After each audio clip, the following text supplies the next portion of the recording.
무빙 영어 첫 단계, 알파벳 소리 UMI. 제가 만약에 다시 태어나서 영어를 시작하게 된다면 저는 알파벳 소리부터 정확하게 훈련할 겁니다.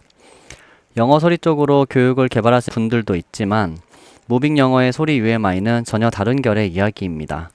알파벳 소리가 단어 익히기와 쓰기, 듣기, 말하기에 얼마나 큰 역할을 하는지, 그리고 소리가 주는 혜택이 무엇이고 그 혜택을 다 챙기려면 어떻게 해야 하는지에 대해서 통찰해 볼 겁니다. 외국어를 시작할 때는 무조건 정확한 소리부터 듣고 말할 줄 알아야 한다.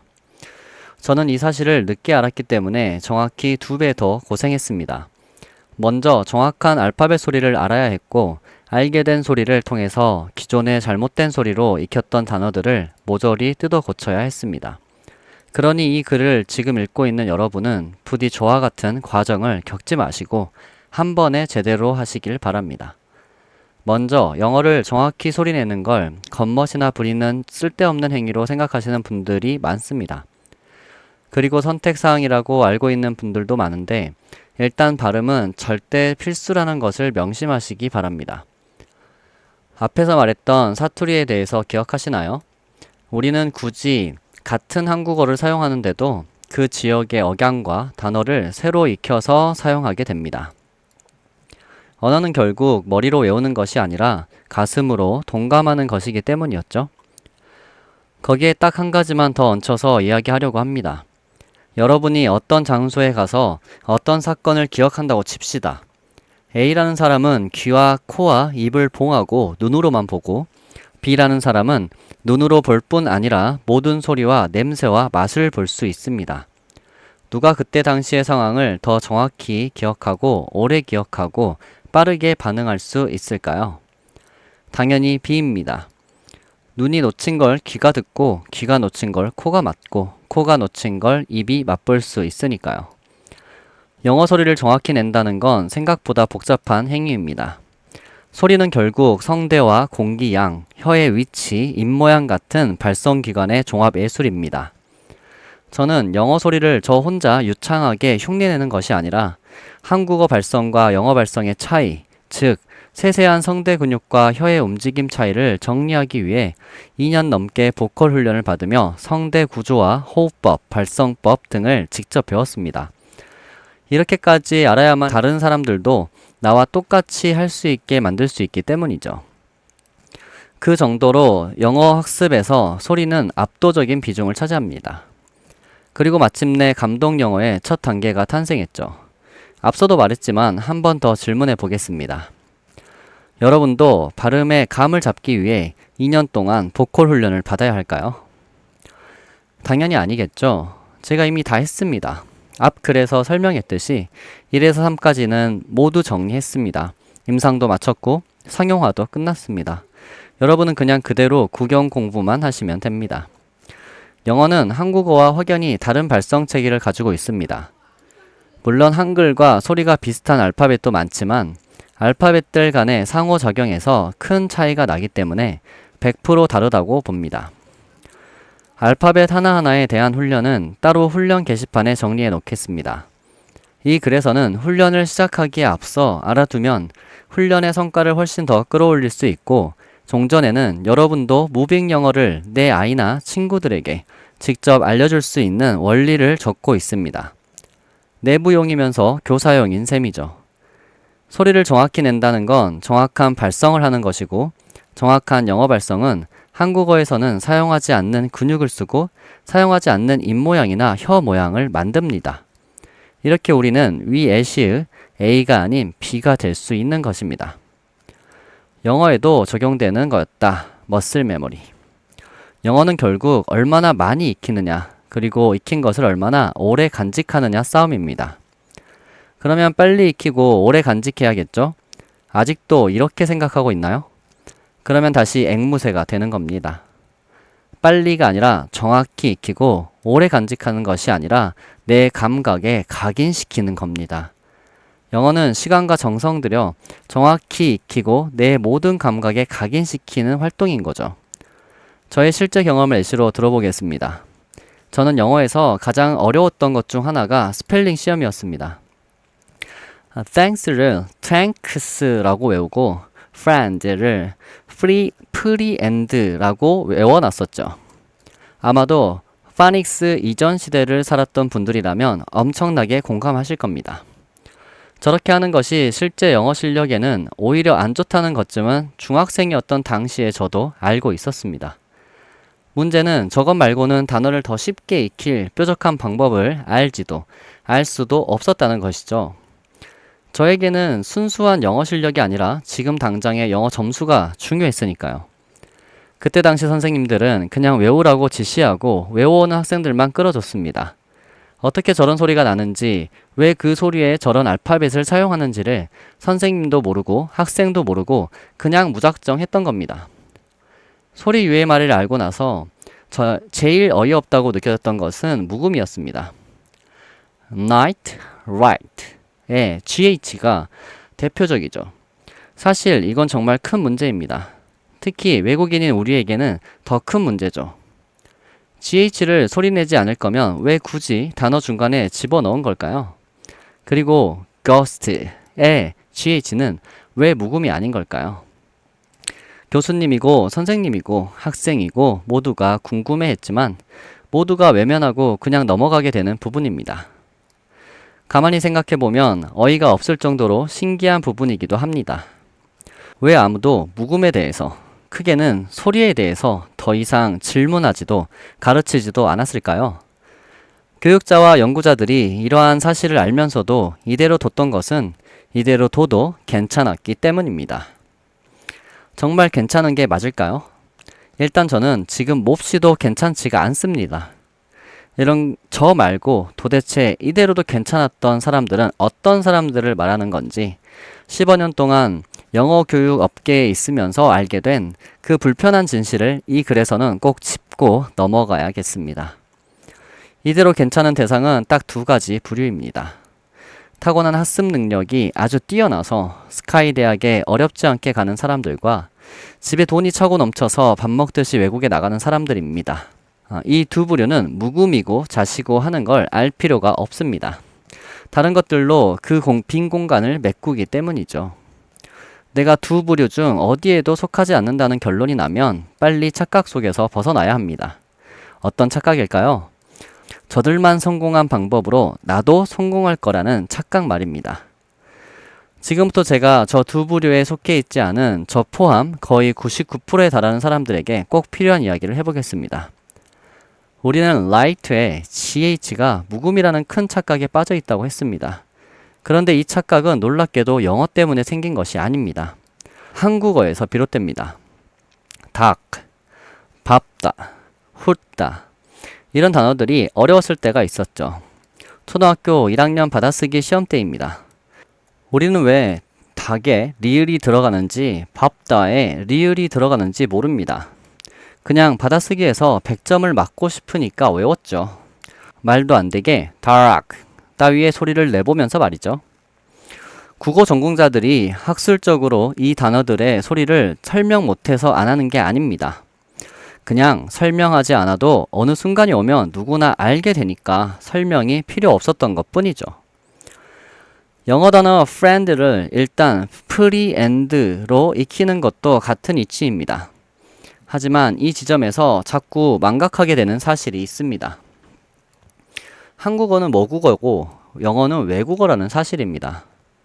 닭은 한글이기 때문에 우리가 엄청나게 듣고 말하고 씁니다. 그래서 헷갈리다가도 다시 교정되고를 반복할 기회가 아주 빈번합니다. 너무 자주 듣고 말하고 있으니까요. 이 빈번함이 모든 한계를 넘어서게 해줍니다. 이것이 모국어의 힘이고 원어민이 원어민일 수 있는 이유입니다. 하지만 friend는 어떤가요? 네, 영어 시간 이외에는 들을 일이 없습니다. 그나마 베프라는 말이 한국어로 정착하면서 많이 사용하게 되었지만 한국에서 friend를 풀로 듣고 쓰는 빈도가 현저히 적다는 사실은 변함이 없습니다. 더군다나 friend를 정확한 소리로 듣거나 말할 확률은 더욱 희박하죠. 그런데도 우리는 닭이 익혀지듯 friend도 언젠가 자연스럽게 익혀질 거라 착각합니다. 결국 외국어를 모국어 익히듯 하면 될 거라는 착각이 2차, 3차 피해를 일으키게 됩니다. 너무 당연한 사실이라서 당황하셨나요? 이토록 당연한 사실을 이제야 짚어보고 있다는 사실에 더 당황하셨나요? 어쨌든 우리는 외국어에 접근하기 위해서 좀 더 근본적인 것부터 바꿔놔야 합니다. 글자라는 건 어떤 글자든 그렇게 생겨먹은 이유가 있습니다. 닭에 리을이 괜히 있는 게 아니라는 거죠. 마찬가지로 light에 GH도 폼으로 들어간 게 아닙니다. 우리는 지금까지 유독 영어를 배울 때면 언어를 거꾸로 접근했습니다. 문자를 보고 소리를 알아내려 하죠. 이것이 비극의 시작입니다. 우리는 흔히 한국어 공부를 읽기부터 시작했다고 생각하지만 우리가 한글을 읽기 전까지 엄청나게 많은 소리를 듣고 말하는 것부터 시작합니다. 그렇게 소리가 충분히 익숙해진 뒤에 그 소리를 문자로 바꾸는 연습을 하는 것이 빠르면 4살, 느리면 8살인 겁니다. 그런데 영어는 이 과정을 깡그리 무시합니다. 거의 모든 영어 학원에서는 읽기부터 시킵니다. 이미 모국어인 한글을 익힐 때와는 거꾸로 가고 있는 겁니다. 한국의 어린이들은 10살이 되면 학교에서도 영어 읽기를 합니다. 영어 소리를 듣고 흉내내보며 충분한 소리 감각이 생기기도 전에 영어 소리를 위한 근육들의 자극을 줘보기도 전에 읽기부터 시키는 겁니다. 그러니 영어 소리에 대한 경험이 충분하지 않은 아이들이 영어를 영어 소리로 읽는 것이 아니라 한글 소리로 읽게 되는 것이고 결국 영어 글자를 보며 한글 연습만 하는 꼴이 되고 맙니다. 이 사실을 가만히 통찰해 보면 정말 우스꽝스러운 상황인 겁니다. 한국어는 한국어 소리로 읽고 영어는 영어 소리로 읽어야 하는데 영어를 한국어 소리로 읽는 코미디가 시작된 거죠. 이때부터 이건 이미 영어가 아닌 겁니다. 그야말로 콩글리시 중에 콩글리시 그 자체입니다. 한글 읽기 연습만 하고 있는 것이죠. 이 심각한 오류는 영어 받아쓰기 환경을 있는 힘껏 훼손해 놓고 있습니다. 받아쓰기라는 것은 소리를 글자로 전환시키는 훈련입니다. 받아쓰기를 하는 현장으로 가보시죠. 선생님이 자, 1번 닭고기 라고 소리를 내줍니다. A라는 아이가 닭고기 라고 적습니다. B라는 아이는 닭고기 라고 적습니다. A와 B는 틀렸습니다. 그럼에도 이 과정이 중요한 것은 아이들은 틀린 소리에도 초점을 맞춘다는 겁니다.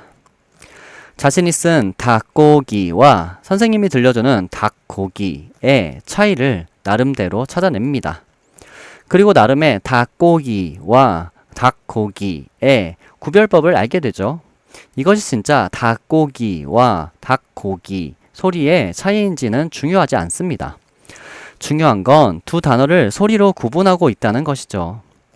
그리고 마침내 모든 시험에서 닭고기를 쓸 수 있게 됩니다. 이것이 인간이 가지고 있는 거울 요런의 위대함이죠. 그러면 영어 받아쓰기는 어떨까요? 선생님이 빛이라고 불러줍니다. 아이들은 write를 적습니다. 최악이죠. 뜻을 불러주고 영어를 쓰라는 것 자체가 받아쓰기가 맞을까요? 이미 받아쓰기가 아니라 암기력 테스트가 되어버린 겁니다. 그러면 영어를 불러주는 받아쓰기는 어떨까요? 선생님이 light라고 불러줘야겠죠. 이번에는 아이들이 late라고 적어서 틀렸다고 해봅시다. 이런 상황은 그나마 한국어 받아쓰기와 비슷해 보입니다. 여기까진 말이죠. 문제는 그 다음에 일어납니다. 한국 아이들은 다음 단어 시험에서 light를 맞추기 위해 이렇게 합니다. L-I-G-H-T 선생님이 light라고 하면 나는 L-I-G-H-T를 적어야지 라고 마음먹고 다음 시험에서 light를 맞추는 거죠. light와 late를 소리내보며 그 차이를 알게 되거나 선생님께 다시 소리내 달라고 하는 것이 아니라 L-I-G-H-T 이러고 있는 겁니다. 문제가 선명히 보이시나요? 방금 저 아이는 정말로 받아쓰기를 한 게 맞을까요? 소리를 문자로 전환하는 훈련이 되고 있는 걸까요? 당연히 아니겠죠. 철자를 외우는 것은 한글로 치면 이렇게 하는 겁니다. 선생님이 닭고기 라고 하면 나는 디귿 아 리을 기억, 기억 오, 기억 이 라고 써야지. 영어의 스펠링을 철자 하나하나 외우는 것이 바로 저런 행동인 겁니다. 저렇게 한글 공부하는 아이가 정상으로 보이시나요? 저대로 놔둘 건가요? 이 이야기는 비단 아이들의 영어만을 말하려는 것이 아닙니다. 받아쓰기를 초등학교 때만 하기 때문에 아이들을 예로 들었지만 성인도 마찬가지입니다. 제가 소확행이라는 단어를 처음 들었을 때가 기억납니다. 이 단어를 한 번에 못 알아들었던 저는 소확행이냐며 되물었죠. 그러자 학생이 다시 소확행이라고 또박또박 발음해 줬습니다. 그제야 저는 제가 말한 소확행이 아니라 소확행이라고 말하고 쓸 수 있게 되었습니다. 방금 어떤 일이 일어났나요? 틀린 단어의 스펠링을 소리를 통해서 알려주는 겁니다. 이런 일이 일어나려면 서로가 미세한 한글 소리 차이를 이해하고 있다는 사실이 전제가 되어야 하죠. 단어든 문장이든 이런 프로세스를 그대로 가져가야 하는데 위와 같은 상황에서 과연 못 알아듣겠으니까 스펠링을 하나하나 말해봐. 네, 스펠링은 시옷, 오, 이엇, 에어. 이런 대화 여러분은 해보신 적 있나요? 외국인도 다르지 않습니다. 신기하리만큼 언어는 같은 프로세스로 작동합니다. 예를 들어 오스틴이라는 사람이 있다고 칩시다. 자기 이름을 소개합니다. Hi, I'm Austin. Yeah, Austin. No, I'm Austin, not Austin. Sorry, Austin. O for orange, right? Yeah. 우리가 처음 듣는 한국어를 알아갈 때 소확행의 확이 틀리면 다시 한번 천천히 잘 들리게 해주기도 하고 확실하다 할 때 확이라며 알려주는 원리와 똑같습니다. 외국인도 오렌지 할 때 오를 써서 아우스틴이라고 하는 거죠. 스펠링을 순서대로 달달달 외우며 단어를 익히는 이런 해괴망측한 일이 한국 말고 또 어디 있을까요? 우리도 모르게 이렇게 100년이 흘러갔다고 하자고요. 어쨌든 지금 우리에게 중요한 건 이 비극을 어떻게 끝내느냐, 아니 끝낼 수 있느냐 없느냐겠죠. 무빙 영어는 성인 대상으로 4에서 6회 정도만 훈련하면 정확한 A부터 Z까지의 소리를 흉내낼 수 있게 해줍니다. 이 훈련 방법과 자료 또한 훈련 카테고리에 모두 게시될 예정이고 어렵지 않게 마스터할 수 있습니다. 문제가 아주 거창한 데 비해 해결은 너무 쉽게 되죠? 이런 게 교육 능력이고 실력 아닐까요? 훈련은 훈련창에서 하시면 되고 지금 이 글은 앞서 언급했다시피 내부용이자 교사용 글입니다. 그러니 조금 더 깊게 들어가서 생각해 봅시다. 정확한 소리로 영어 성대와 혀의 위치, 입모양을 장착하면 어떤 일이 일어날까요? 첫 번째는 한국어 소리를 낼 때와 확연한 차이를 만들고 그 차이들이 결국 영어 단어와 문장을 단시간에 많이 익히고 오래 기억하게 해준다는 겁니다. 머슬 메모리와 같은 원리입니다. 근육이 훈련되면 의식하기도 전에 근육이 반응하게 되죠. 두 번째로 영어 근육이 생기면 영어는 영어 근육에만 기억되고 한글은 한글 근육에만 기억되는 식으로 완전히 다른 바구니에 담는 느낌이 듭니다. 하나의 바구니에 한글, 영어를 섞어 담는 것이 아니라 두 개의 바구니에 분류해서 담는 거죠. 한국인 중에 girl이나 burn 또는 world 같은 단어를 진짜 영어 소리로 내는 사람은 극히 드뭅니다. 하지만 이런 소리를 정확히 하나하나 낼 수 있어야 영어와 한글이 완전히 분리됩니다. 영어 소리와 한글 소리가 완전히 분리되면서 저에게 생긴 가장 큰 변화는 단어 간의 연결고리였습니다. 제 학창시절 때만 해도 머리에 때려 넣는 것이 영어 공부의 유일한 방법이었기 때문에 별의별 암기법들이 많이 존재했었습니다. 그 중에 하나가 영어 단어를 한국어 소리와 연결짓는 방법이었습니다. 제가 지금 말하려고 하는 영어와 한글의 소리가 완전히 구분되는 것과는 전혀 반대의 방법이죠. 예를 들어 beverage는 음료수라는 한글 뜻이 있는데 소리는 한글로 베버리지입니다. 그러면 음료수 많이 먹으면 베버리지 이런 식으로 영어와 한국 소리를 짬뽕시켜 외웠습니다. 솔직히 시험 점수를 위한 공부라든지 단기간에 머릿속에 때려 넣는 방식으로는 좋다고 생각합니다. 하지만 진짜 영어를 잘하고 싶다면 절대 해서는 안 되는 공부법이죠. 그렇다면 정확한 소리를 내면 어떤 변화가 생길까요? 제대로 된 영어 소리를 훈련하고 나서 저에게 생긴 변화는 비슷한 영어 소리들끼리의 연쇄작용이었습니다. beverage 하면 average가 생각나고 rage가 생각나고 age가 생각나고 cage가 생각나는 이런 식입니다. 이런 걸 저는 소리다발이라고 정의합니다. 소리다발을 하나씩 만들기 시작하는 것이 영어가 올바로 익혀지고 있는 첫 번째 신호입니다. 무빙 영어로 영어 소리 UMI 코스를 밟은 아이들에게도 저와 똑같은 현상이 일어납니다. 해보시면 알겠지만 그럴 수밖에 없는 거죠. see를 보면 see가 생각나고 sit을 떠올리고 see it까지 이어집니다. 소리 다발들이 형성되기 시작하는 거죠. 이렇게 정확한 소리를 감지하는 사람들이 갖게 되는 엄청난 이득인 겁니다. 이 소리 다발은 결국 마지막 단계인 듣기에서 빛을 뿜어냅니다. 외국인들의 빠르고 생소한 소리들 속에서 뭐 하나만 딱 들려도 소리 다발이 펼쳐지며 후보군을 쫙 뽑아내죠. 듣기 실력은 바로 이 소리 다발의 크기에 달려있다는 걸 알게 됐습니다. 흔히들 듣기를 잘하기 위해서 그 단어를 하나하나 정확히 들으려고 합니다. 언어의 원리를 전혀 이해하지 못한 행동입니다. 단어를 잘 듣는 이유는 그 소리만 듣는 것이 아니라 그 소리와 유사한 단어들을 소리다발 속에서 고를 수 있기 때문입니다. 한마디로 영어 단어를 정확히 들으려 하기보다는 소리다발을 크게 만들려고 해야 하는 것입니다. 영어가 올바로 익혀진다는 두 번째 신호는 무엇일까요? 단어를 눈으로 익히고 그 단어의 모양을 뜻에 연결하는 것이 아니라 단어를 소리낼 때의 느낌을 익히고 그 단어 뜻을 그 느낌과 연결해야 하는 것이죠. 사실 더 정확히 이야기하자면 단어의 뜻이 아니라 단어의 UMI와 연결해야 하죠. 다시 정리하면 단어를 소리낼 때의 느낌과 그 단어의 고유한 UMI가 연결되고 있다면 영어가 올바로 익혀지고 있는 겁니다. 이런 식으로 영어를 하면 영어가 쉽다거나 조금 편해진다거나 하는 느낌을 받을 수 있습니다.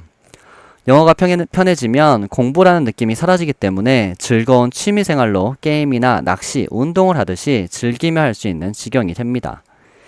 이 수준에 누가 먼저 도달하느냐, 도달할 수 있느냐 없느냐가 결국 그 사람의 인생에서 외국어가 생기느냐 생기지 않느냐를 결정할 겁니다. 왜냐하면 영어는 정말 꾸준히 해야 하고 생각보다 오랫동안 해야 하기 때문입니다. 다음 이야기에서는 무빙 영어의 소리 UMI 훈련 카테고리를 마스터한 분들을 위해 소리 UMI가 끝난 후 얻게 되는 자신감에 대해서 적도록 하겠습니다. 아직 소리 UMI를 마스터하지 않았다면 지금 시작해보세요. 소리 UMI 훈련으로 고고!